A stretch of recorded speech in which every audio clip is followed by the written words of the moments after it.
Nagbabalik na naman ang inyong tagapaglingkod ng mga balita at pawang katotohanan lamang. Naging mainit nga na usapin sa mundo ng social media. Sa wakas ngayon nga ay makakalaya na nga si former President Rodrigo Duterte sa kamay nga ng ibang bansa. Dito nga natin mapapatunayan na talagang natakot na rin ang ICC sa ginagawa ng taong bayan dahil international na talagang sinusuportahan nga si Tatay Digong na talagang ito ay dapat makalaya na sa kanilang kamay dahil unang-una sa lahat ay walang jurisdiction ang ICC sa bansang Pilipinas. Ang pangalawa ay talagang walang warrant of arrest dahil sa cellphone lamang ito binasa. Ngayon nga ay talagang nasibak itong si Torres sa kanyang pwesto, kaya naman ngayon ay kinakabahan naman si Kuting ng Norte nang siya ay makakaalis sa ICC. Dito nga natin mapapatunayan na talagang ang pagmamahal ng taong bayan sa pamumuno ni former President Rodrigo Duterte ay nananatiling hanggang ngayon ay sinusuportahan siya.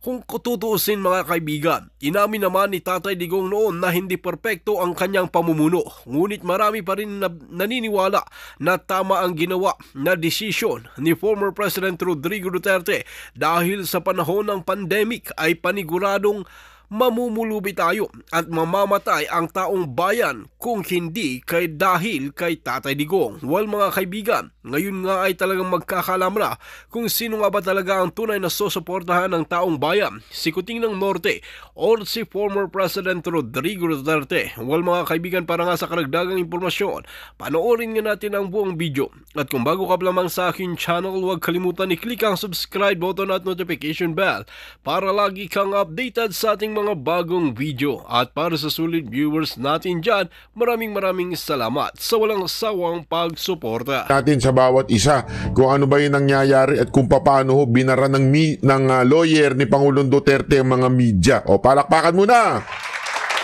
Obviously, it's always welcome that there are supporters. O ayan, nilagyan na natin ng subtitle para mas kasi minsan yung kanyang islang medyo may talaga mahirap intindihin, kaya nilagyan na natin ng subtitle. But politics to one side and the judicial process to another side. And the family want me to convey a message that the judicial process must be respected. Ayan, ang ganda ho ito ha.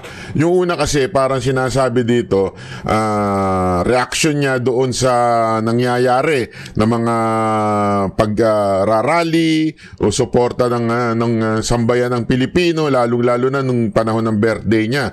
At ito nga, ang ganda na sinabi niya dito mismong ang pamilya Duterte ang nagsasabing let's respect the court.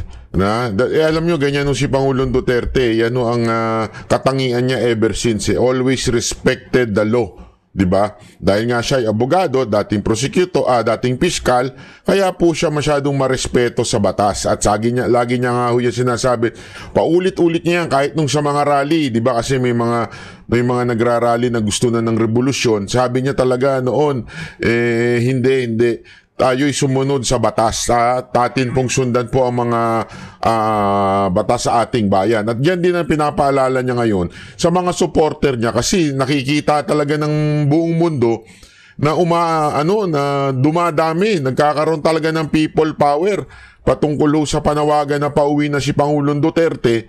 Pero anong paalala ni Kaufman, ni attorney? Sabi niya, ihiwalay natin ang politika at ang mga bagay-bagay dito. At higit sa lahat, ang request ng pamilya Duterte ay respetuhin natin ang korte o ang batas ng ICC na to. There must be absolutely no interference with the independence of the court. O yan, no interference. Diba? With the judges and for all the parties. Every case of the International Criminal Court is always a highly charged case from a political point of view. There are participants in that process. There's the prosecution, there's the defense, and also there are the victims. The victims' counsels will make their submissions in court. Their right to make those submissions must be respected. So I ask everybody to bear that in mind. All the supporters who have demonstrated this huge expression of love, they should also bear that in mind as well. Thank you very much. Yan po kasi yung malaking issue.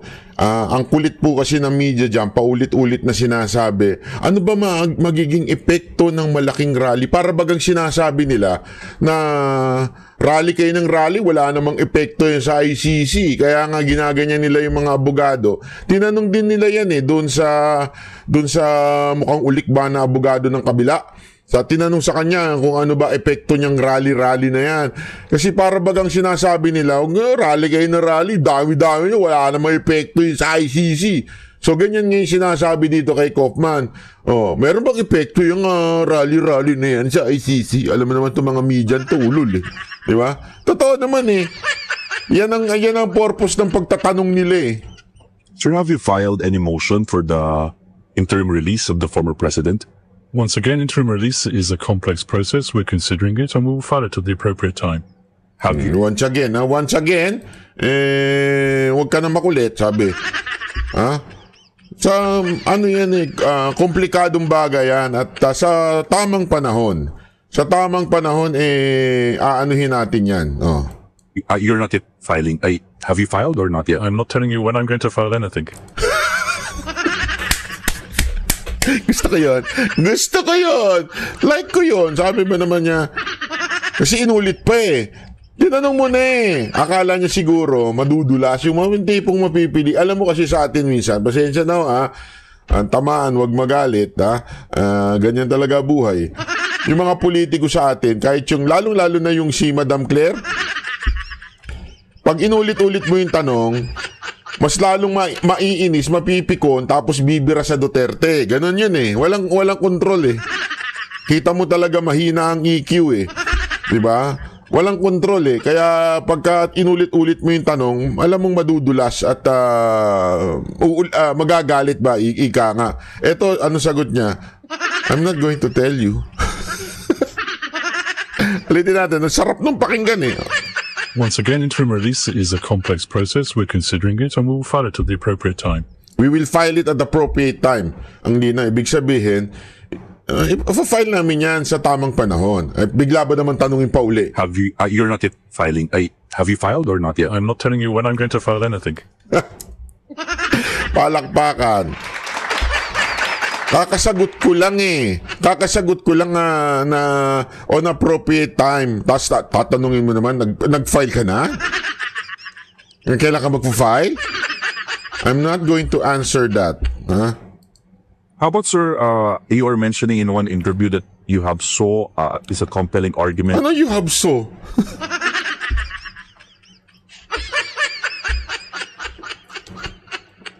No comment. With regard to junking of the case in terms of jurisdiction, can you just give us a little bit about it? I wouldn't use the word junking the case. Junking the case is slang. Slang.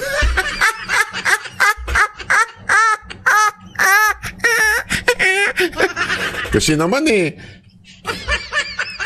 yan ang tinatawag nating journalism 101 ng Pilipinas. Yan yung pinagmamalaki ng mga congressman eh. Mga journalist, may standard dyan eh. Mga journalist, magagaling yan eh. Hindi katulad ng mga vlogger yan eh. Kita nyo na journalist siya. Anong junking? Junking is a slang. You don't use that to me. Alinaw eh. Ang ganda ng You are mentioning in one interview that you have is a compelling argument with regard to junking of the case in terms of jurisdiction. Can you just give us a little bit about it? I wouldn't use the word junking the case. Junking the case is slang. What I would say is that the jurisdictional arguments are arguments which have been bandied about for many years now. They've been considered by the Supreme Court in the Philippines. They've even been considered by the International Criminal Court. Nagigets nyo? So sinasabi niya, yung jurisdiction, applicable yung batas natin sa Supreme Court natin. Okay? Importante yon. Ibig sabihin, kasi bakit niya sinasabi to? The ICC respect the law nung bansa na yon. Laging ganun sila eh. Lagi doon sa kanilang Rome Statute na yan, lagi sinasabi, nire-respeto ko ano yung batas doon sa lugar na yon. Kaya nga niya sinasabi, regarding sa junking of the case, ay sinasabi niya, sa Supreme Court nyo, nire-respeto ang jurisdiction. Kahit dito, nire-respeto rin ang jurisdiction. Ayan o, inulit niya pa inulit niya, sinabi niya pa Been bandied about for many years now. They've been considered by the Supreme Court in the Philippines. They've even been considered by the International Criminal Court. Kahit daw sa ICC, yung jurisdiction, malaking bagay yun. If kung meron pa rin jurisdiction yung ICC. Kaya nga sa tingin ko, mukhang mapapaagang mapauwi si Pangulong Duterte sa tamang panahon, ika nga nito. Kasi ang inabangan ng iba, yung September, yung pagdating dun sa parang presenta ng case. Ang dating nito ni Kaufman, sinasabi niya na may timing. Tinatimingan nila doon sa pag-junk ng case. Bakit? Kasi nga, naniniwala siya na merong jurisdiction na issue pa kung ito ba ay dapat dinggin dito dahil nga wala ng jurisdiction ng ICC sa Pilipinas. Yun din ang sinasabi niya. Okay? Kaya lang, syempre, yung mga abogado dito sa Pilipinas, lalo na yung nasa Malacanang, masyadong nagmamagaling. Ito ho, nag-work po itong si Kaufman, hindi lamang po sa pagiging defense lawyer, naging prosecutor din po siya ng ICC. Matagal na po siya nagtatrabaho sa ICC. Ibig sabihin po mga kababayan, mas may alam to kaysa dun sa mga gunggong na abogado natin sa Pilipinas na alam naman nating anti-Duterte lang. Di ba po? These are still valid live arguments and they will be argued in court at the right time. Attorney Kaufman, have you completely formed the defense team for former President Duterte? Is it a complete team now? Yes, we're putting the final touches to it. How many are still... Are you waiting for another lawyer to be added? We heard that there's still one more slot. Once again, I'm putting the final touches to the defense. Ang kulit talaga ng mga ng mga lawyer, ng mga media, no? Natawa tuloy siya Kasi sinabi na nga, I'm putting up with the team, inaayos ko na yung team. Tapos biglang hihirit pa. So may kulang pa kayong isa. Kailan pa aayusin yung isa? Once again, I'm doing the final touches. Ang kulit mo paulit-ulit. Yung mga media na to, nakatikim tuloy kayo. Okay, so the final touches. Mr. Kaufman, from an ethical point of view, because the former President Duterte publicly made a statement about relating the killing of the Jews to his war on drugs. Can you comment on that? Ito, condescending naman yung tanong. Kasi kesyo daw, ito yung konteksto nun. Kasi ito yung laging sinasabi nito mga tarantadong media na ito. Sinasabi nila na kesyo daw hinambing ni Pangulong Duterte yung pagpatay sa mga adik, okay? Pagpatay sa mga drug lord, sa pagpatay sa mga kriminal, sa pagpatay ni Hitler dito sa mga Jews. Which is, we all know, it is bad. So, akala nung iba sinasabi na pinalalabas nila yung idea na si Duterte hinambing yung pagpatay niya sa mga kriminal, sa mga adik, sa pagpatay ni Hitler sa mga Jews. Ito Juto. So, anong ginagawa niya? Sinusubukan niyang pikunin ito at para sabihin na si Duterte ganito. Diba? Pero ang hindi kasi alam, buti na lang hindi sumagot ito ng diretso. Ibig sabihin talagang iniwasan niya yan. Pero ang maliho kasi dito, ang sinabi ni Pangulong Duterte, if you are comparing me to Hitler, ganun ang sinabi niya If you're comparing me to Hitler, mas malala pa ako kay Hitler. Nagigets nyo? Hindi niya sinabing, para ako si Hitler. Hindi niya sinabing ganun. Sila yung nagsasabi na para ako si Hitler. Kaya nga, if you are comparing me to Hitler, therefore, mas malala ako dun. Kasi nga, ginagago niya yung mga taong nagsasabing para siyang si Hitler. Naintindihan na natin. Kasi sinasabi na iba, diktador ka, para ka si Hitler, mamamatay tao ka. Ganun ba? Mas malala ako dun. Nagigets ninyo. Tapos ngayong pinalalabas nila, tingnan mo na, kinumpare niya yung sarili niya kay Hitler. Ay, mga gunggong talaga. Nakakagago talaga itong mga media. Ngayon, gagamitin pa ito para magalit itong abogadong Jew. Buti na lang ito sagot ni buti matalino ito, hindi katulad to ng mga media-midyahan natin sa Pilipinas. Ito pakingge. I'm not going to comment on that. People say things all the time. It's not my position to debate it. I have a job to do. I'm going to defend the former president to the best of my ability. Don't worry, Mr. Kaufman. If you would really dig into this, let me just say one thing, okay? Let me try my best to explain it to you in the words, in the language that you would understand. First of all, Mr. Duterte, our former president, did not say he is like Hitler who kills many Jews. He didn't say that. He said was, you people who compares me again with Hitler because of killing people, I am worse than Hitler because I kill many more. Many more. Right. Okay. What simply he's saying that he's just answering how do you call this? Satire. He's answering the accusation of people. Okay? The accusation of people that he is like Hitler. No, he didn't say he is Hitler. He just said, I am worse if you're comparing with me with Hitler because I kill more criminals. I kill criminals. That's why he is meaning many criminals. Okay? Understood, sir? Don't worry. People around you will explain it to you. Thank you, sir. Attorney Kaufman, is there any chance for former President Duterte to have his case dismissed on a jurisdictional issue? Uulitin na naman. Paulit-ulit na yung tanong. Tanga ba kayong mga media?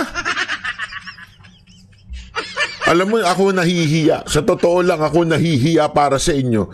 Kasasagot lang kanina, uulitin mo na naman tanong. Hindi, parang ang dating, hindi ka marunong umintindi. Bobo ka ba? Ganun ang dating bobo ka? Before the confirmation hearing in September. Once again, it's the judges who decide when to hear that argument. Obviously, I would like it to be heard first of all.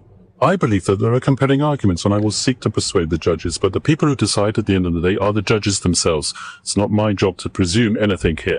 I believe that there is a strong argument for the lack of ability to exercise jurisdiction given the Philippines' withdrawal from the Rome Statute.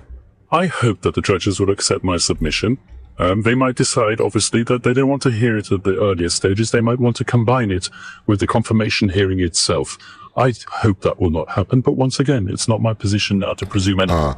Ayan, Alina, ang ganda ng sagot niya Yun talaga ay aming hihingin. Okay? But I respect the judges kung kailan nila gustong pakinggan yung argument namin. Actually, ang sinasabi niya nga dito, baka isabay na doon sa confirmation hearing. Ayan, Kaya lang, sana, wini-wish niya itself. I hope that will not happen. But I hope that will not happen na ididinggin ng etong court ng ICC o ng judge ng ICC. Sana agahan. Pero syempre, nirerespeto niya yung desisyon nung korte. Okay? Malinaw ho ang sinasabi niya dyan. Okay? Para kasi, alam mo, very professional. Hindi katulad nung babaeng mukhang ulikba doon sa tumutugis kay Pangulong Duterte, yung nagpo-prosecute kay Pangulong Duterte, yung komunista, yun. Abogadong, ewan ko, hindi marunong sa lengguwahe nila. Once again, it's not my position now to presume anything. I just make my submissions in court and the judges will decide. Yeah, Attorney Kaufman, you received the documentary evidences submitted by the prosecutor's office. Are they Tingnan mo ito. Ito kasi alam mo natatawa ako kasi pinanood ko rin yung mga interview nun ni Ulikba eh. Hindi ko na lang babanggitin kung sino yung Ulikba. Siya, ang hilig niya mag-discuss ng issue o pagdating sa mga evidence, ang hiling niya i-discuss, binabanggit niya yung dami ng tao na napatay, ilang cases. Eto, tingnan niyo yung sagot niya ha. Nung tinanong siya tungkol doon sa evidence na pinresenta sa kanila, tingnan niyo yung sagot niya. expunable evidences that you think? The disclosure process is confidential, and I'm not going to disclose anything about it. Palakbakan. Yan ang mga gusto kong banat eh. Diba? Akala ko, ang mataray na abogado si Panelo. May mas mataray na pala sa kanila. Ito talagang, it's confidential. I will not discuss it. Boom, kunana. Di ba? Ay, sus. Sir, sorry to reiterate the question. Sorry to reiterate. Uulitin pa talaga. Ako nahihiya sa inyo. Parang ang dating nyo talaga, ewan ko kung content lang ba kayo talaga para may balita o hindi nyo talaga naintindihan yung sagot. Ha? Question again. How can you say that you can argue with regard to the jurisdiction? I think I've given my answer to that.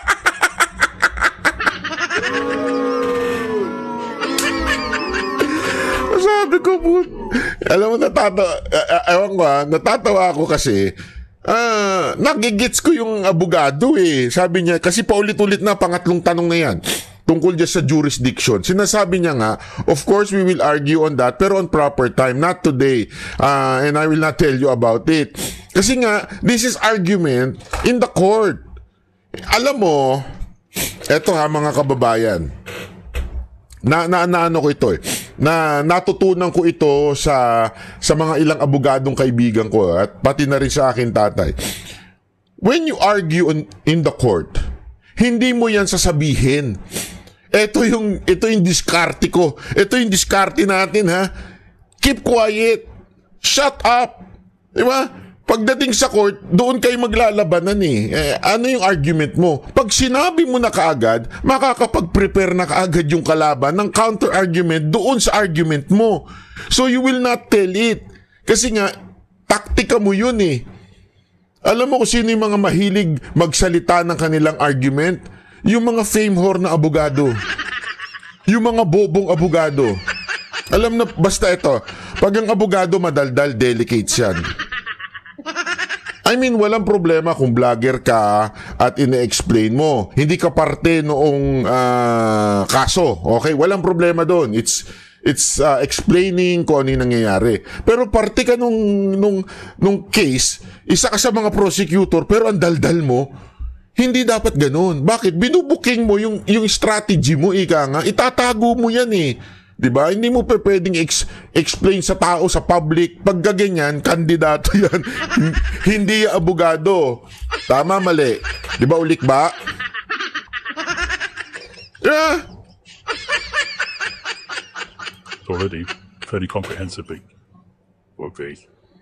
And you've talked with the family of former President Rodrigo Duterte and including the visits. Are you also assisting with the visits of different family members? As I said, it's the job of any counsel at the International Criminal Court not just to handle the legal side of things, but also the humanitarian side of things. And it's a right to receive visits from immediate family members. Ayan. So, yun din.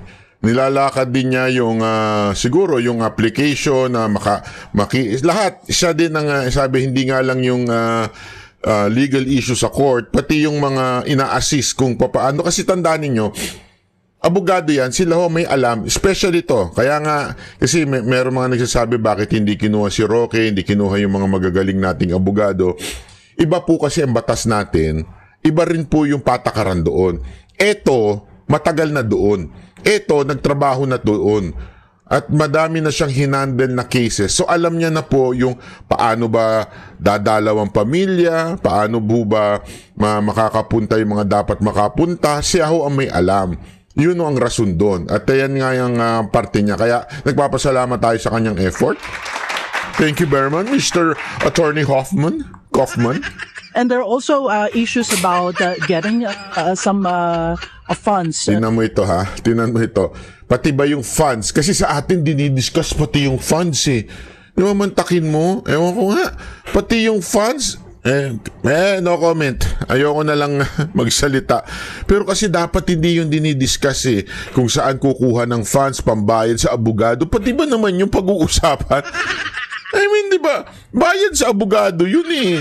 Tingnan mo yung sagot niya dito. From the ICC, are you privy on that? I'm not going to comment on anything to do with funding.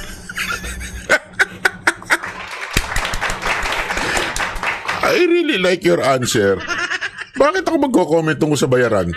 O sa funding? Ang galing nito eh.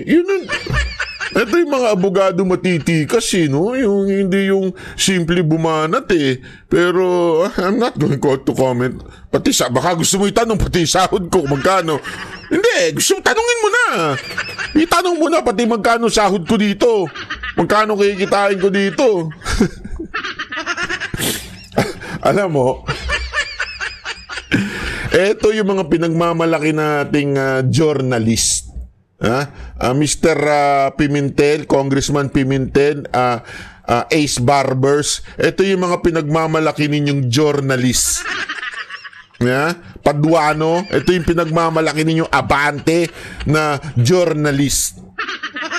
Pati sahod, pati funding, tatanungin. Hindi na yan parte ng trabaho ninyo. Trabaho ng mga chismosa yan eh. Pati funding. Attorney Kaufman, in the lighter side, I just want to ask, how are you? Wala nang natanong eh. Lahat kasi barato. So in the lighter side na nga lang, how are you? What's your favorite color? What is your favorite Filipino food? Wala na kasi matanong eh. Alam mo kung bakit? Yung tanong nyo kasi may karga.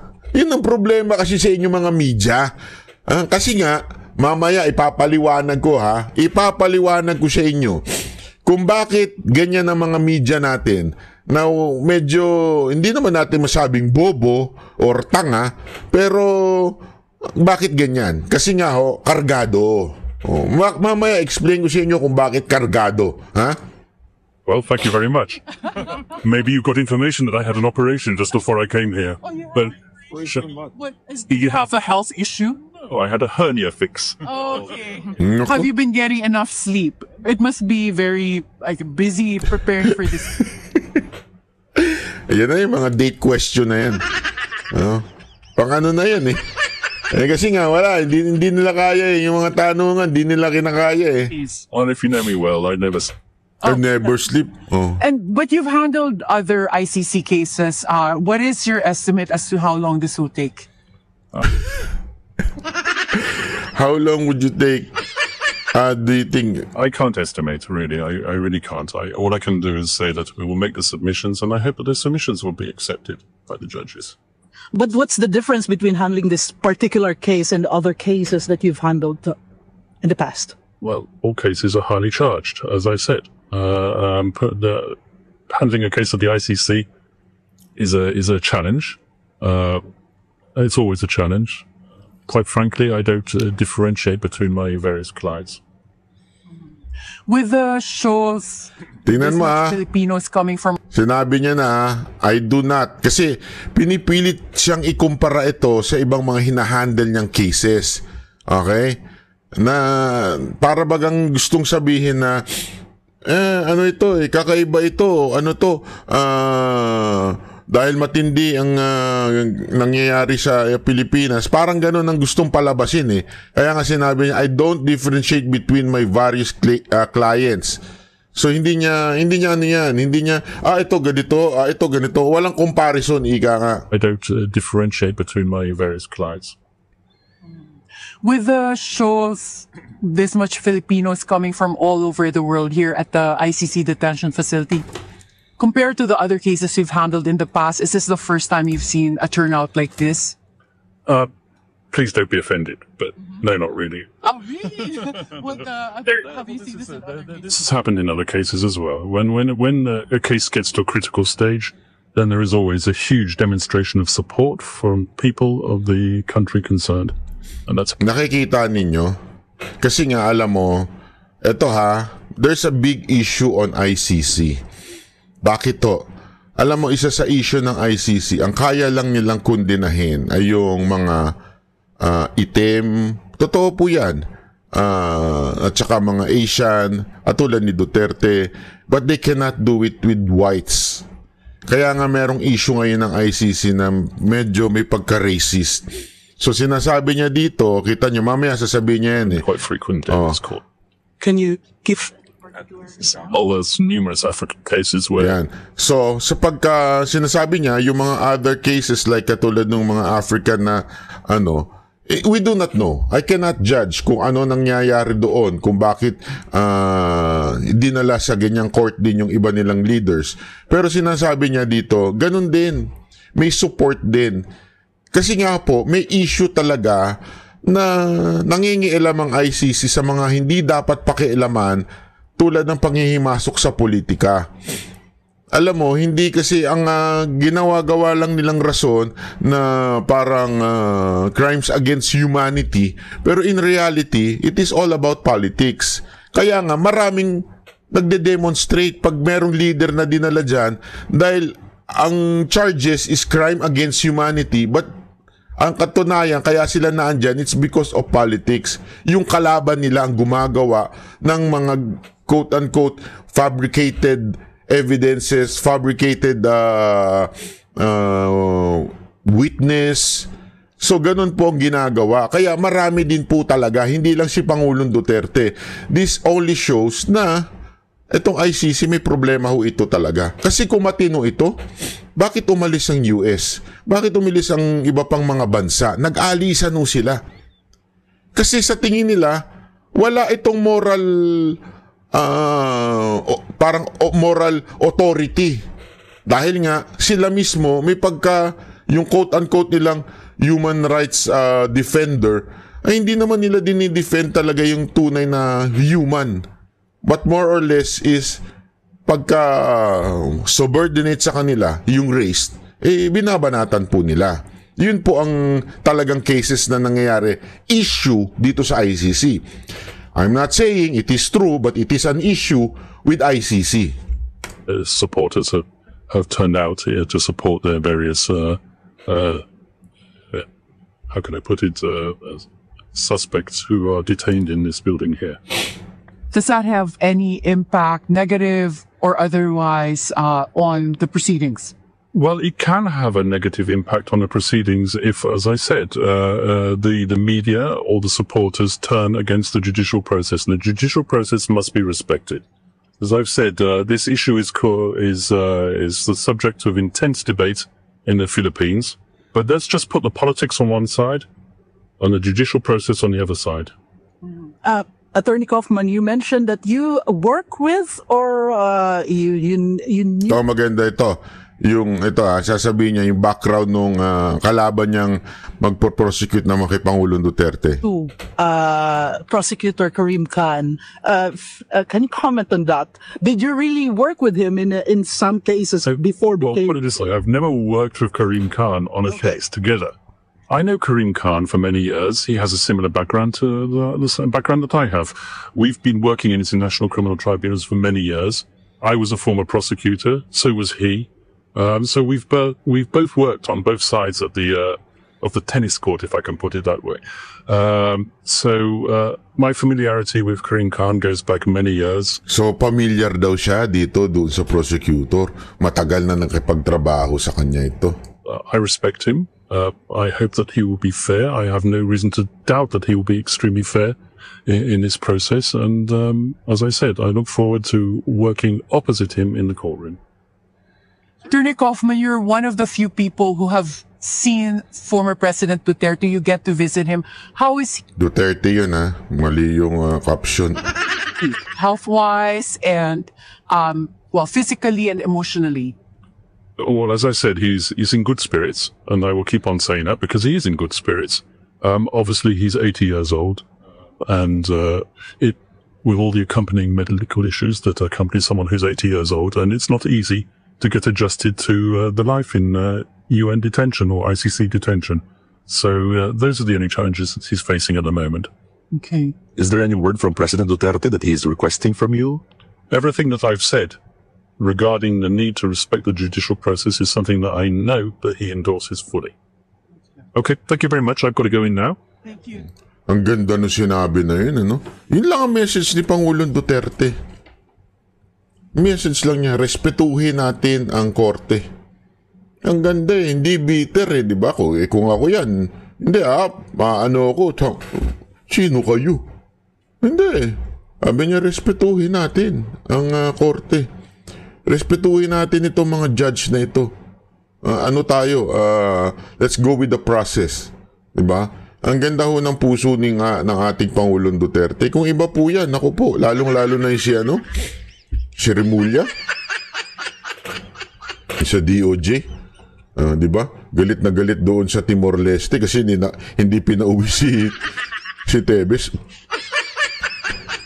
Dahil talo si Remulla dito sa gobyerno ng Timor-Leste, hindi pinanigan yung kanyang argumento na pauwiin na dito si Tebes. Galit na galit siya ngayon. May pag-warning pa siya. Naku, anong mangyayari sa inyo sa ASEAN? Gumaganon-ganon pa siya. Hindi mo makikita na itong mga natin, may pagka-diktador talaga eh. May pagka-ano eh. Bakit kanyo? Kasi nga, dapat ang sagot dyan, respetuhin natin. Yun ang wala kasi sa atin, alam mo sa Pilipinas, hindi uso nire-respeto korte. Sorry that's the truth. Marami ho dyan, pag ikaw nasa posisyonan, hindi na nire-respeto korte, binabayaran na lang. O kaya inu-impluensya na lang. O kaya binabraso na lang, tatakutin pa. May mga ganun pa. Presidente ko ngayon, gusto mo di ba? May ganun eh. Pero yun ang problema, hindi mo madadala yun sa ibang bansa. Kaya nga mabuti, ang ganda na sinabi ni Pangulong Duterte, respetuhin natin ang korte. Pero ito matindi. Papakita ko sa inyo ngayon ng isa sa mga nabasa ko, napakaganda. Ito, ang ganda ho na sinabi niya dito. Ayan, yan. Yung sinulat ni robertotiglao.com si Roberto Tiglao yung pare natin. Kagalang-galang po yan. Napakagaling na manunulat po niyan si Rigoberto Tiglao Ang ganda na sinabi niya dito, Marcos controls media and requisite for dictatorship. Ang ganda ng kanyang argument dyan at kanyang pinresinta. Hindi ko na sa inyo babasahin ng English kasi para naman sa ikakabuti ng lahat, itin-translate na natin sa Tagalog at ipapaliwanag ko sa inyo kung ano yung sinabi niya dyan. At maganda ho. Sandali. Ito, pakita lang natin. Ayan. Hindi ko na ipapakita pala. Ito, sinabi niya dyan na kung paano kinokontrol ng pamilya Marcos ang media. Bakit? Anong argumento niya? Ito. May malaking protesta nitong March 28, 'di ba? Sa iba't ibang lungsod ng Pilipinas at sa ibang bansa nagprotesta. This is the first time na ganito kalaki ang protesta. Not just kasi naalala ko, meron yung nung panahon na natandaan ninyo yung nagkulay pink daw yung Ortigas. 'Di ba? Binalita ng media 'yun eh. Sa isang pahayagan pa full page yun sa harap. Eto, hindi lang sa Pilipinas at hindi lang sa Ortigas. Hindi, pansinin nyo ganito katarantado media natin. Hindi lang sa Pilipinas yun. All around the Philippines. Pati sa Mindanao, nakita nyo yung mga rally sa Mindanao, hindi lang sa Davao City Kidapawan at kung saan-saan pa. Grabe, ang dami. Maging Baguio umaabot Talagang Luzon, Visayas at Mindanao. Kalat po. Ang dami hong rally na punong-puno. Diba? At hindi lang po yun. Sa ibang bansa,